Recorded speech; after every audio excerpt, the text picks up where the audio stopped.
I caught her smiling at her phone, the way she used to smile at me years ago. Disclaimer: this story contains mature themes intended for adult viewers. Viewer discretion is advised. The air in the crowded bistro was thick with the scent of roasted coffee and something else, something electric that seemed to radiate directly from her side of the small, shared table. We were technically colleagues at a professional development event, but the reason my palm was sweating had nothing to do with market analytics. She leaned forward to point at a chart on her laptop screen, and for a fleeting, searing moment, her elbow brushed mine. The contact was nothing, fabric against fabric, yet it felt like a jolt of pure, reckless adrenaline straight to my system. I inhaled sharply, trying to mask the sudden hitch in my breath as a polite cough. Her eyes, a striking shade of hazel that had haunted my memory for years, flicked up to meet mine. They held a wicked, knowing light, a silent acknowledgement of the spark we both felt but were desperately trying to ignore. "Does this trajectory look concerning to you?" she murmured, her voice a low, throaty rasp that made the small hairs on my neck stand up. My mind went blank. Trajectory? Market? All I could focus on was the way her lips curved ever so slightly when she spoke and the almost imperceptible tremor in her hand as she held her pen. The professional distance we were maintaining felt like a flimsy, transparent wall about to shatter. I swallowed hard. "It could go either way," I managed, the words sounding far too gravelly. She held my gaze for another beat, her smile widening into a slow, mischievous grin, the one that used to promise beautiful trouble. Then, she let out a soft, almost nervous laugh, pulled her hand back, and picked up her phone. I watched, my heart hammering a frantic rhythm against my ribs, as her eyes softened, her smile turning into a genuine, unguarded beam of pure delight, a smile that, in a distant lifetime, had been exclusively reserved for me. She was looking down at whatever notification had just popped up, texting rapidly, and that sweet, heart-stopping expression, full of light and private happiness, was plastered across her face. My blood turned to ice. Who the hell was she smiling at now? My gaze was locked on her, but my mind was spinning backward, 7 years to a small, poorly lit apartment where that exact smile had been my sunrise and my midnight. We'd been the kind of couple people rolled their eyes at, obnoxiously in love, finishing each other's sentences, planning futures built on idealism and very little actual income. "We'll take over the world," I joked once, tracing the line of her jaw. She just laughed and whispered, "Only if we do it together." But somewhere between the idealism and the reality, the cracks had formed. Not dramatic explosions, just slow, insidious fissures. She'd always needed certainty, a meticulously planned future, while I thrived on the chaotic, exhilarating unknown. I remember the night she got the acceptance letter for the grad program she desperately wanted, a ticket to a stable, impressive career. I remember feeling a crushing weight, not of pride, but of distance. When she asked, "You're happy for me, right?" I had lied, just slightly, through a tight smile. I was happy for her success, but terrified of what it meant for us. The tension now, 7 years later, was a heavy cloak draped over the remnants of that past. We were both older, professionally successful, and sitting across a table from each other, separated by a chasm of unspoken regret and unfulfilled connection. She finally put her phone down, her expression instantly snapping back to professional composure, though a residual softness lingered around her mouth. She cleared her throat. "Right," she said, tapping the screen to wake the laptop again. "Where were we?" "Oh, the projected growth rate." As she spoke about quarterly earnings, my focus drifted to the silver necklace tucked just below the collarbone of her silk blouse. It was the same simple silver chain I'd bought her from a street vendor on our first road trip, a tiny, cheap charm shaped like a crescent moon. She still wore it. That small detail, a silent, almost painful confession, sent a fresh wave of heat through me. It was a beacon of the truth we were both trying to bury. The story wasn't truly over. I leaned in, ostensibly to look closer at the spreadsheet, bringing our faces within inches. I could smell the faint, familiar scent of her perfume, jasmine and something woodsy. It was intoxicating. "The growth is aggressive," I murmured, my voice intentionally low, letting the professional context melt away. Maybe too aggressive. Sometimes the most valuable things are the ones you build slowly, carefully.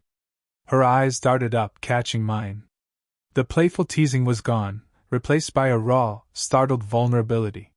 She didn't look away.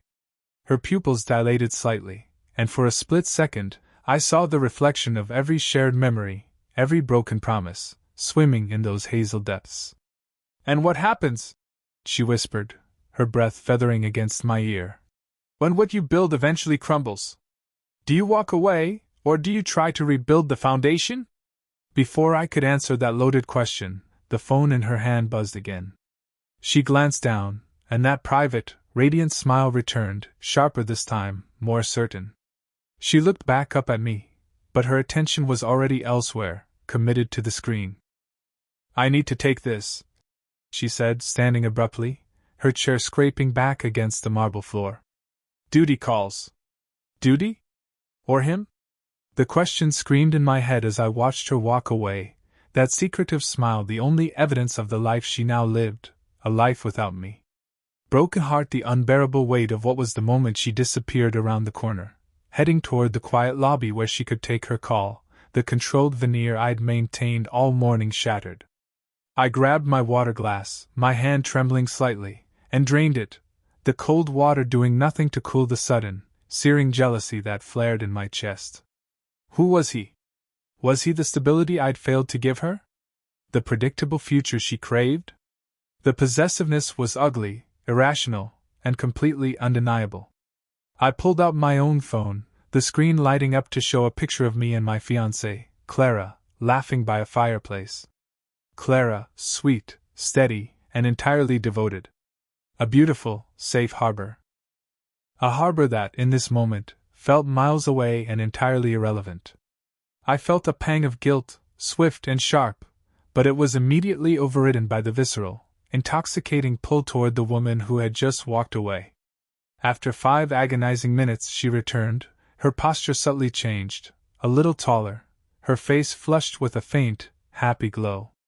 "Sorry about that," she said, reclaiming her seat. "Work emergency." The lie hung heavy in the air between us, transparent and charged. I knew it wasn't work. The smile hadn't been about a quarterly report. I leaned forward again, abandoning all pretense of professional courtesy. My voice was a low growl, laced with all the suppressed desire and 7 years of bitterness.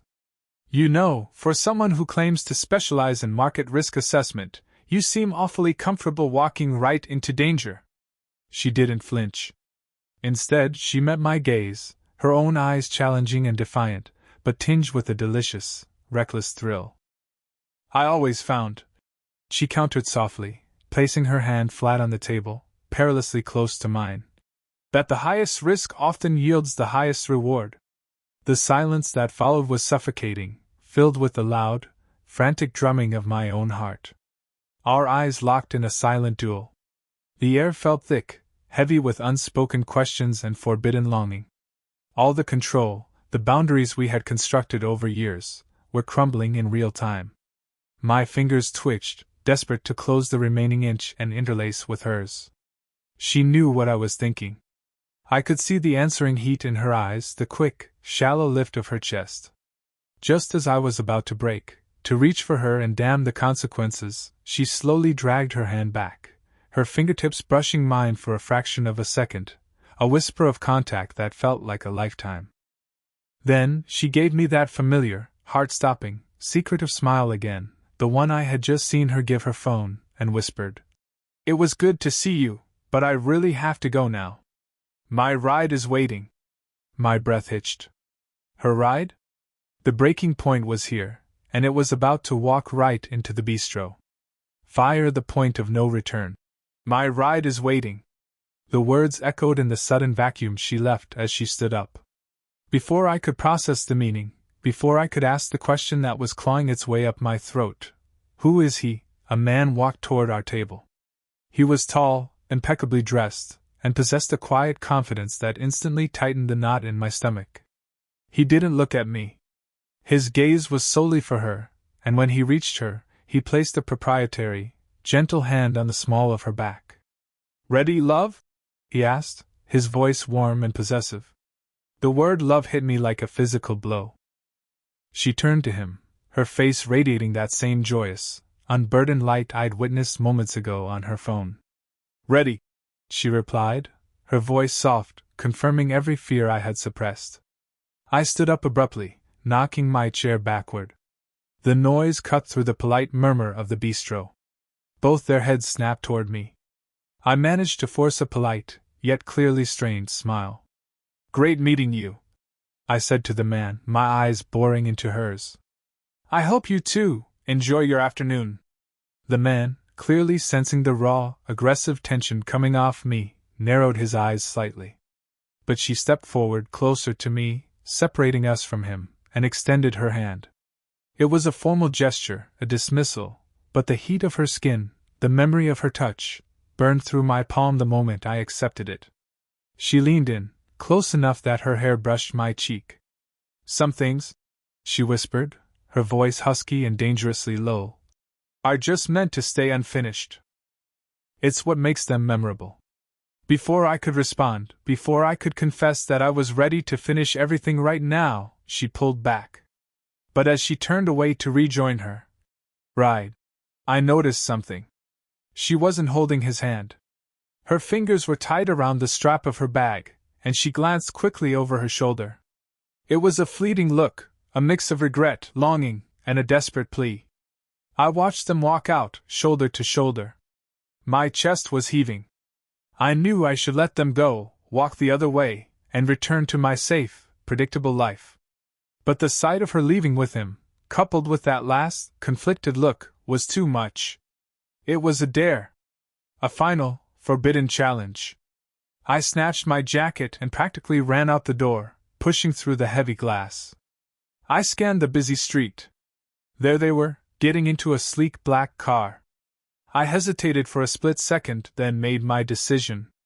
I hailed a cab, ripping the door open. "Follow that black sedan!" I barked at the driver, the adrenaline pumping so hard I could taste copper. We sped through the city streets. They were heading toward the outskirts, toward the exclusive residential area by the water. After 10 minutes, the car finally pulled over and stopped in front of a stunning, modern townhouse. The man got out first, then she emerged. I watched from the shadows of my cab as he unlocked the door. He paused, turned, and gave her a long, passionate kiss, a kiss that erased me, erased our history, erased everything. They stepped inside. The door shut. And then, a moment later, the lights flickered on in the main living room. But as I watched the two silhouettes move behind the glass, my blood ran cold, and my entire world tilted. It wasn't the man's hands on her shoulders. It was the silhouette of a woman. Who was my former love truly smiling at? And why did I feel like I just walked into a secret that could destroy both our lives?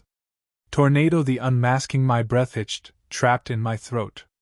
I stared, immobilized, at the two figures behind the illuminated glass of the townhouse. The man, her ride, was nowhere in sight.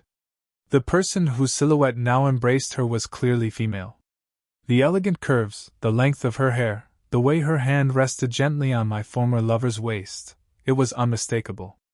The realization hit me with the force of a physical blow, simultaneously shocking and somehow, inexplicably, making perfect, chaotic sense.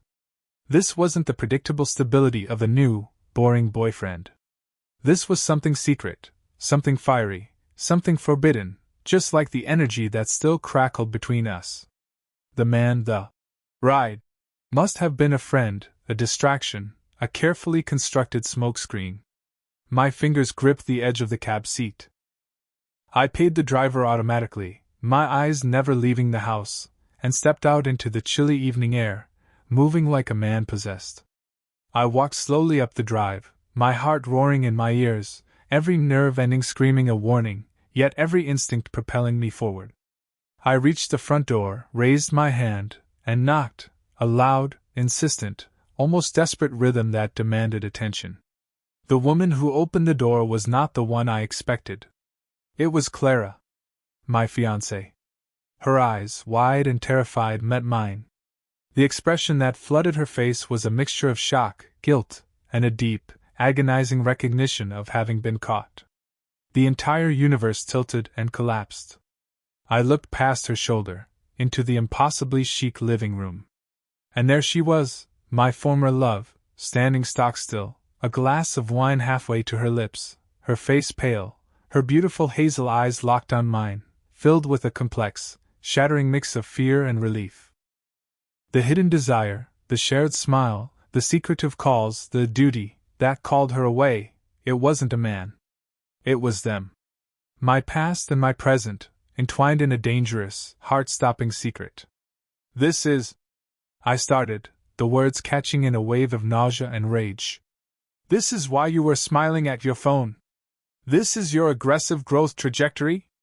My former love, let's call her Alara, didn't move. Clara, tears instantly welling in her eyes, reached for my arm. Please, darling, let me explain. It wasn't supposed to be like this. We didn't mean to, don't touch me. I bit out, my voice low and shaking.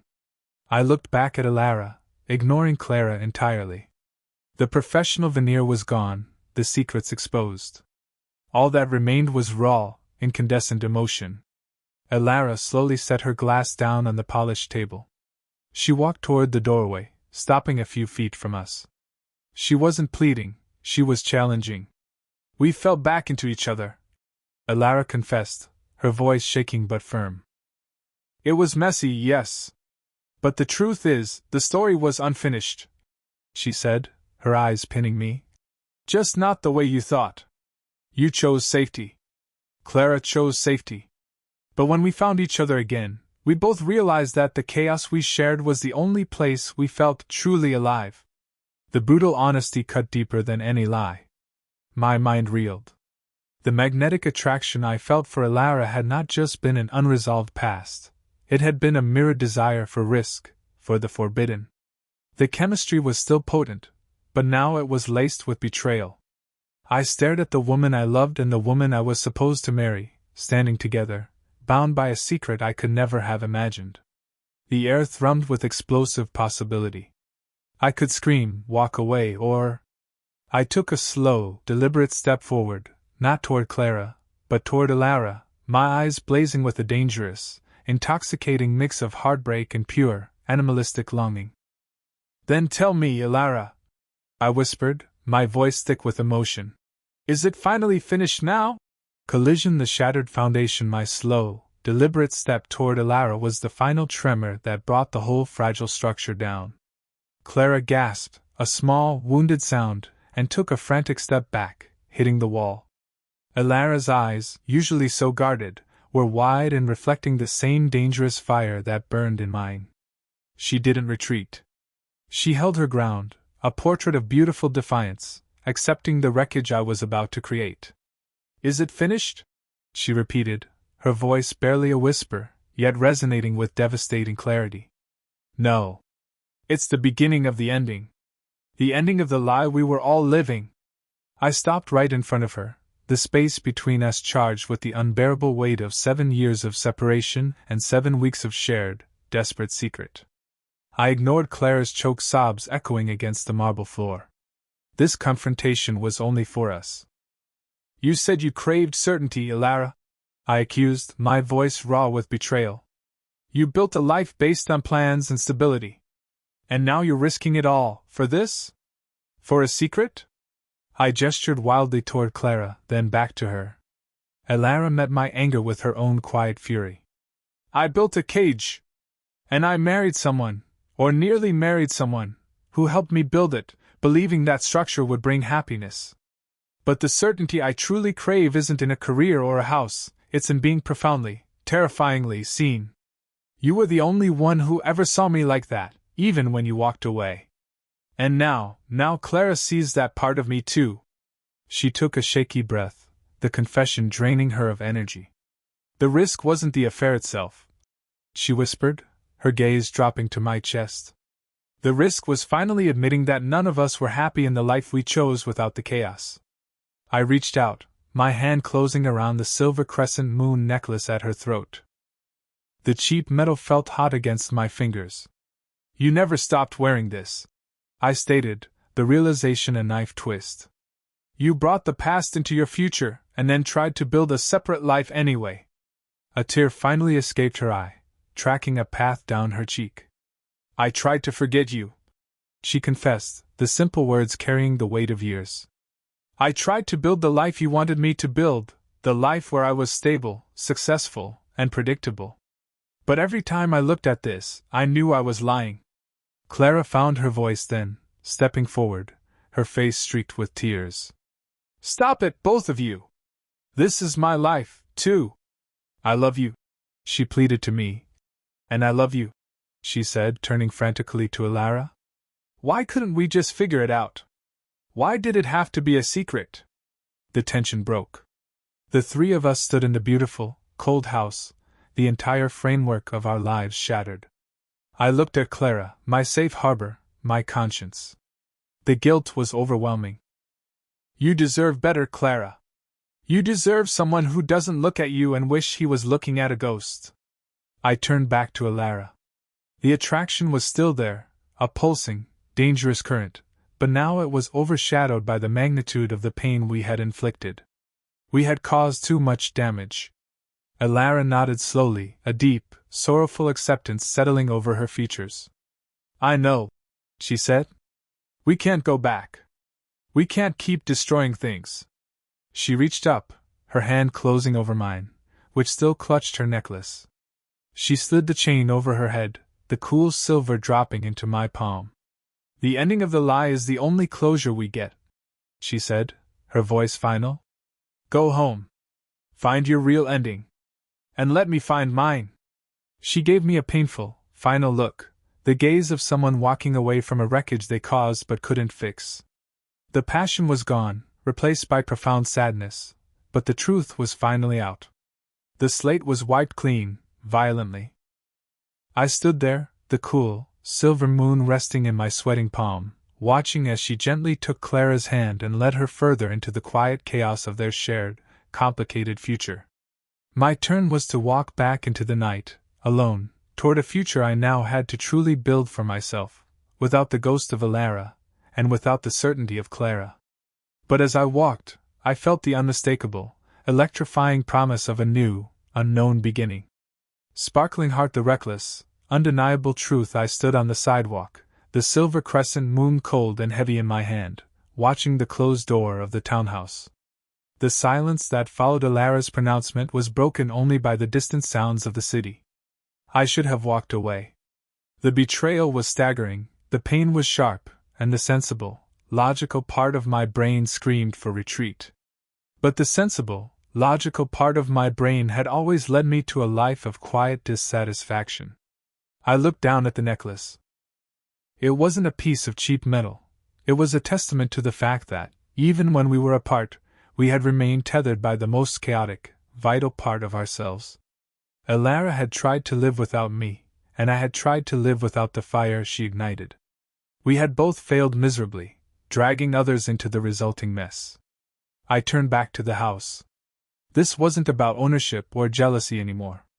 It was about facing the fundamental, terrifying truth we had discovered tonight. Our connection wasn't just physical, it was foundational. We were each other's home, a reckless, beautiful, and highly complicated home. Taking a deep breath, I walked back up to the door and knocked again, softer this time, but with absolute certainty. A long moment passed. Then, the door opened, but only Alara stood there. Her eyes were red, but the earlier fear was gone, replaced by a deep, weary resolution. I asked you to leave, she said, her voice flat. I know, I replied, holding out my hand, the silver moon resting in the center of my palm. But you can't walk away from the truth, Alara. Not this time. You tried to find happiness and safety with Clara, and I tried to find peace with her. But the only thing we found was each other's reflection in the chaos. She stepped out onto the porch, closing the door softly behind her. The gesture was final. She was choosing to face me, alone. We hurt her, she whispered, her voice cracking. We caused so much damage. Yes, I agreed, my own throat tight with guilt. And we have to face that. But we can't heal by running from the only thing that makes us feel alive. The moment your elbow touched mine this morning, everything came rushing back. The fire, the danger, the truth. That smile on your phone, Ilara, it was a lie, a smokescreen. But the moment you looked up, the way your eyes met mine? That was the only thing that's been real in 7 years. I took a step closer, reducing the distance we'd spent a lifetime trying to maintain. I reached out and gently cupped her cheek, my thumb brushing away a lingering tear. I don't know what comes next with Clara, I confessed. It will be messy and painful. But I know this, I am not going anywhere. I am done choosing the safe life. I choose the chaos. I choose the risk. I choose you. Ilara's eyes searched mine, looking for the lie, the hesitation, but finding only the unwavering, terrifying sincerity of a man who had finally hit his bottom and realized he was standing on the solid ground of his own desire. A slow, incandescent smile, the real one, the one meant only for me, finally spread across her face. It was the smile of someone who had just confessed her deepest sin and been met with acceptance, not judgment. You are so infuriatingly reckless, she breathed, her voice filled with a mixture of exasperation and absolute love. She reached up, took the silver moon from my palm, and without looking away, put it back around her neck, securing the clasp. It was a silent, powerful covenant. Then, she stepped fully into my space, wrapping her arms tightly around my neck. The kiss wasn't frantic or desperate, it was deep, tender, and grounding, a promise of a future that would be difficult, but finally, wholly ours. Good, I murmured against her lips, pulling her closer. Because taking on the world together was always the plan.